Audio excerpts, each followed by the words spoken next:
फिर भी ट्रंप ने कहीं ना कहीं अपनी पोजीशन से स्लाइड डाउन किए हैं। ऑल राइट सर, मैं भरत साहब के पास जा रहा हूँ। भरत सर, आप भी इस पूरे मसले को बहुत टाइम से ट्रैक कर रहे हैं और चूंकि आप यूएस इंडिया कम्युनिटी फाउंडेशन को रिप्रेजेंट भी करते हैं, मैं आपसे समझना चाह रहा हूँ कि अमेरिका डिसाइड क्यों नहीं कर पा रहा है, एक वन लाइनर एजेंडा लेके चले कि हमें ईरान को बिल्कुल ख़त्म कर देना है या तो हमें ईरान से बिल्कुल दूरी बनाकर रखनी है। ये बीच का खेल क्यों हो रहा है कि हम वहाँ पर हमला भी करने वाले हैं, हम पीस टॉक भी कर रहे हैं? अमेरिका में ज्यूस कम्युनिटी क्या इतनी हावी हो गई है कि अमेरिकन गवर्नमेंट कुछ डिसाइड नहीं कर सकती खुद से? भरत सर। देखो जूश अमित जी, सबको नमस्कार। प्रणाम सर। मैं आपको ये बताऊं कि आपने जो बताया उसमें यूएसएस जेराल्ड फोर्ड तो आज वर्जीनिया वापस आ गया है, लेकिन दो स्ट्राइक एयरफोर्स, दो एयरक्राफ्ट कैरियर अभी भी वहाँ है, USS Abraham Lincoln and USS George Bush. अभी मैं आपके श्रोताओं को ये बताऊं कि मिडल ईस्ट में 75 साल से क्या हो रहा है। जैसे भारत देश को आज़ादी मिली 1947 में, इजराइल भी 1948 में आया। जब से इजराइल का जन्म हुआ है, ये जो जगह है जेरूसलेम और उसके आसपास मिडल ईस्ट में, वो 4000 साल से यहूदी लोगों की जगह है। जब इस्लाम आया 1300-1400 साल पहले, उसके पहले सभी जगह यहूदी लोग रहते थे और उसके बाद ईसाई लोग रहते थे। अब 1948 में इजराइल का जन्म हुआ, तब से पहली बार 48 में ही अरब देशों ने इजराइल पर हमला किया।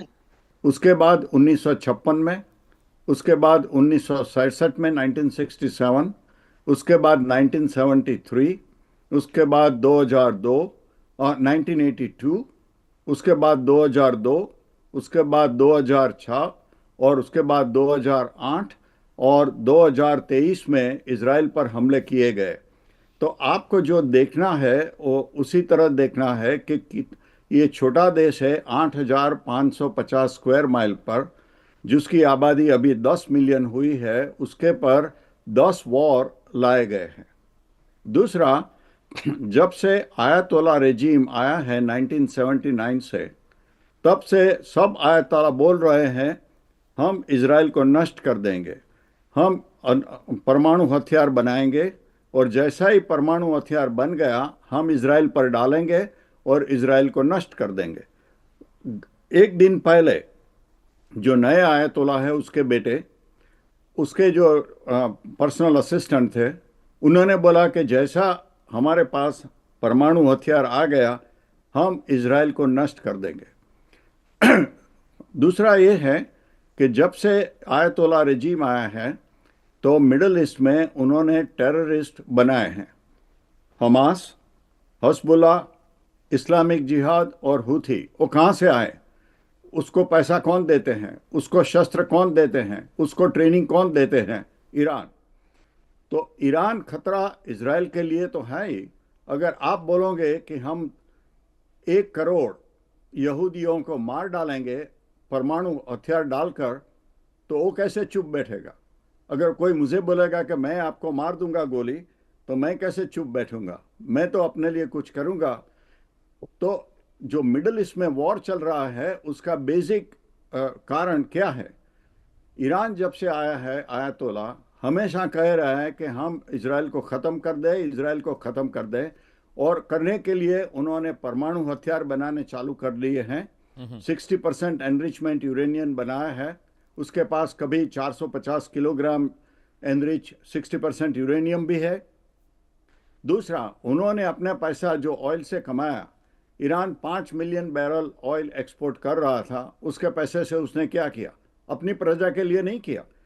आप बोलते हैं कि 1200 लोग मर गए, लेकिन आप पूछिए जनवरी फरवरी 2026, 3 महीने पहले ईरान में काफ़ी प्रदर्शन हुए थे। उनके लोगों के लिए खाना नहीं है, उनके लोगों के पास पैसे नहीं है, जॉब नहीं है, और ये आयतोला रजीम ने क्या किया है? अपने ही लोगों को, करीब 42,000 लोगों को गोली से मार दिया, क्योंकि वो उसका प्रदर्शन करते हैं। वो क्या कर रहे हैं? अपनी महिलाओं को, अपनी महिला अगर उसने हिजाब नहीं पहना तो उसके मार डालते हैं, उनकी खोपड़ी तोड़ डालते हैं, उनको जेल में डाल देते हैं। जो United Nations I mean Nobel prize winner है, वो क्या है, कहाँ है वो लेडी? वो तो जेल में है। तो ईरान के जो आयतोला, आप ईरान की बात करते हैं, ईरान की प्रजा एक है, और ये आयतोला रेजिम जब से सत्ता पर आया है जी उन्होंने डिक्टेटरशिप, धर्म के नाम पर अपने ही लोगों को पर इतने अत्याचार किए, उससे तो बात करते ही नहीं आप। ईरान के जो आयतोला रेजिम है उसने अपनी प्रजा के लिए क्या किया है? कुछ नहीं किया है। उनको मारा है, उनको पीटा है, उनके पास खाना नहीं है। जो ईरान के लोग अमेरिका में रहते हैं, जैसे हम भारतवंशी लोग अमेरिका में रहते हैं, हम ईरान के जो वंशी लोग हैं उससे बात करते हैं कि भाई इतने लोगों को मार डाला ये आयतोला रजीम ने, तो क्यों आपके भाई बहन जाते हैं? तो वो बोलते हैं कि क्या करेंगे, ऐसे भी उनके पास खाना नहीं है, जॉब नहीं है, अपने बर्तन बेच रहे हैं, तो घर पर मर जाए या स्ट्रीट पर मर जाए। तो आप वो सोचना चाहिए कि ये आयतोला रजीम क्या कर रहा है अपने लोगों के लिए। अब इजराइल अमेरिका की बात करें, जो 2015 में एग्रीमेंट हुआ था, ओबामा प्रेसिडेंट थे तब हुआ था, उसमें 3 में से एक ही पॉइंट हुआ था कवर कि ईरान 10 साल के लिए अपना परमाणु हथियार बनाने पर रोक लगाएगा। लेकिन 10 साल के बाद तो ईरान फिर भी कर सकता था, और वो 10 साल तो अभी हो भी गए 2025 में। दूसरा था कि उसके मिसाइल और ड्रोन प्रोग्राम पर कंट्रोल लिया जाए, उसमें वो इंक्लूड नहीं था। तो ये, और तीसरा पॉइंट ये था, ये जो टेररिस्ट हैं हमास, हस्बुल्ला, हुथीज, इस्लामिक जिहाद, उसको ईरान सपोर्ट करना बंद कर दे। ऑलराइट सर, देखो भारत की भी तो वही मांग है पाकिस्तान के साथ। इससे पहले कि मैं भारत क्या कमांडर चाहता है भूषण पाकिस्तान साहब के के पास साथ? जाऊं कि ये बिल्कुल। जो टेररिस्ट ऑर्गेनाइजेशन है भरत जो सर, पाकिस्तान अपने प्रदेश पर रखता है, उसको ट्रेनिंग देता है, उसको पैसा देता है, उसको शस्त्र देता है, उसको बंद कर दे। तो ऑलराइट अगर सर, भारत के लिए ये अच्छा है कि वो मांगे कि टेररिस्ट को सपोर्ट बंद कर दे, वही तो इजराइल भी चाहता है, वही तो अमेरिका भी चाहता ऑलराइट है, सर, लेकिन वही तो सऊदी भरत अरब भी सर चाहता पॉइंट है, taken, Bharat sir united point अरब भी टेकन, वही पॉइंट चाहता टेकन है। Sir. Sorry I am to interrupting you sir. इसीलिए आप वो सोचो कि ये वॉर क्यों हो भरत रहा सर है। आप मुझे सुन पा रहे हैं? अगर एक ईरान शांति प्रिय देश बन गया और भरत अपने sir, am I neighbour audible के to you? साथ सीधे रहे, भरत तो सर, am I ठीक अच्छा audible to होगा। you? देखो यूनाइटेड अरब अमीरेट पर उन्होंने कितने हमले किए हैं। पीसीआर उन्होंने बताया कि 3000 बैलिस्टिक मिसाइल, क्रूज मिसाइल और ड्रोन यूनाइटेड अरब अमीरेट पर उन्होंने हमले किए हैं। रही है।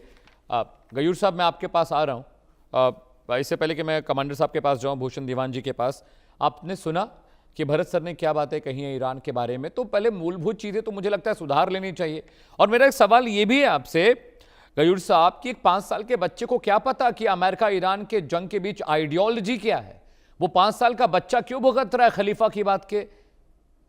एक 10 साल की मासूम बच्ची जो स्कूल जाती है, उसको क्या पता कि अमेरिका की आइडियोलॉजी क्या है, खलीफा की आइडियोलॉजी क्या है, ईरान की आइडियोलॉजी क्या है? और वो 10 साल की बच्ची मर रही है। वो युवा जो दुनिया में आगे बढ़ना चाहता है, तरक्की के रास्ते पर बढ़ना चाहता है, लेकिन वहाँ सो कॉल्ड, वहाँ पर जो मौलाना, खलीफाज, आर्मी चीफ्स और IRGC के सो कॉल्ड जो लोग हैं, वो पूरे देश का प्रतिनिधित्व कैसे कर सकते हैं? एक महिला बुर्का नहीं पहनती, उसको मार डालते हैं आप लोग।